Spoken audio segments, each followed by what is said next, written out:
না, তারা বাংলাতে এইভাবে নিয়ত করবেন, আমি 2 রাকাত ঈদের ওয়াজিব নামাজ আদায় করছি অতিরিক্ত 6 তাকবীর সহ আল্লাহর জন্য এই ইমামের পিছনে কিবলামুখী হয়ে। নামাজ শুরু হবে কিভাবে? যেহেতু 2 রাকাত, প্রথম রাকাতের কথা বলছি।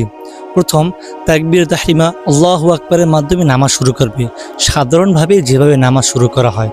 এরপর সানা পড়বে, সুবহানাকা আল্লাহুম্মা ওয়া বিহামদিকা ওয়া তাবারাকা ইসমুকা ওয়া তাআলা জাদ্দুকা ওয়া লা ইলাহা গায়রুক, এটা পড়বে।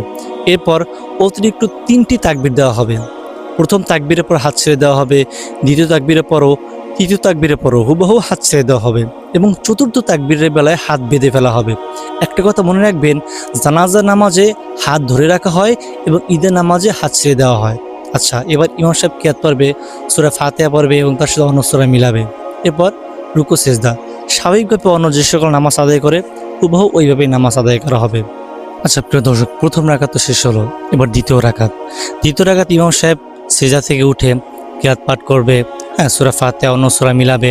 এবার অতিরিক্ত আবার 3টি তাকবীর দেওয়া হবে, আল্লাহু আকবার, আল্লাহু আকবার, আল্লাহু আকবার, 3টি তাকবীর দেওয়া হবে।